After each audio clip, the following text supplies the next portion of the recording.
之前，上海华山医院感染科主任张文宏提出的一个关于早餐不建议只喝粥的建议，引发了社会各界的广泛讨论。那么，以粥作为早餐究竟对不对呢？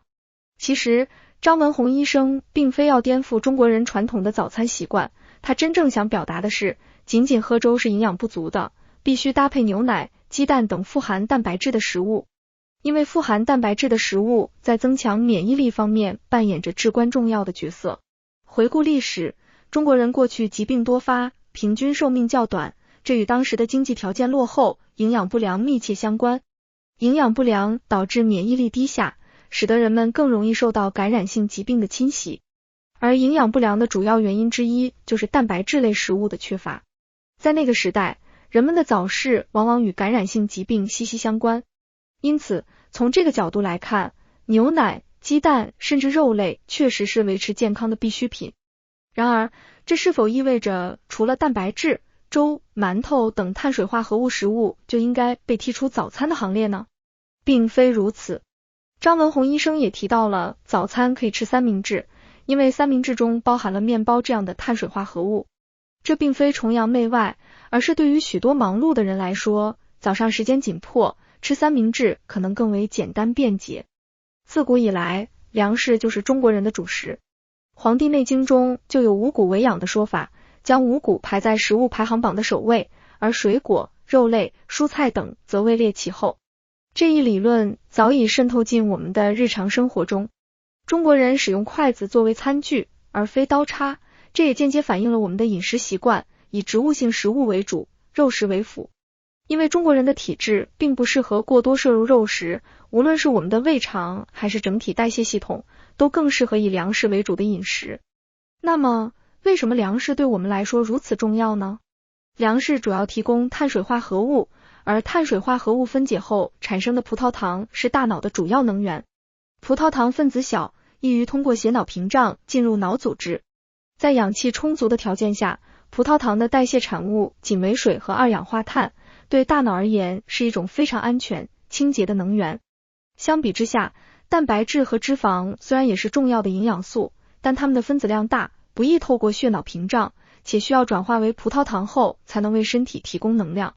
这一转化过程中产生的代谢废物远比葡萄糖直接代谢产生的要多。对于大脑这个最精密、最关键的器官来说，保持清洁至关重要。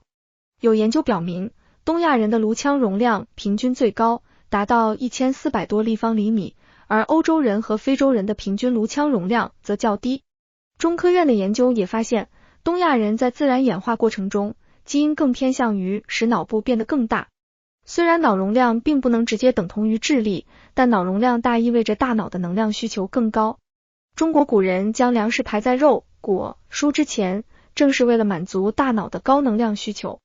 因为与肉食相比，粮食能够更直接、迅速地提供大脑所需的能源。因此，《黄帝内经》中五谷为养的理念与中国人高于欧美人和非洲人的脑容量可能互为因果。无论是因为脑容量大而更需要五谷粮食，还是因为多吃了五谷粮食而增加了脑容量，都不可否认的是，五谷粮食在塑造中国这个智慧民族的过程中发挥了举足轻重的作用。对于现代人来说，尤其是需要用脑的工作者，粮食更是不可或缺。特别是早餐时段，上午往往是用脑强度最高的时候。因此，早餐中除了牛奶、鸡蛋等蛋白质食物外，主食也是必不可少的。无论是粥、面还是馒头、面包，都能为大脑提供所需的能量。否则，大脑就会处于饥饿状态，影响工作效率和注意力。中国居民膳食指南也明确指出了一个人一天粮食的总量建议，最好搭配谷薯类、杂豆类等食物，总量应控制在250克到400克之间。同样地，欧美国家的饮食指南中也将粮食作为占比最大的食物类别。因此，对于工作繁忙的白领来说，早餐的营养搭配至关重要。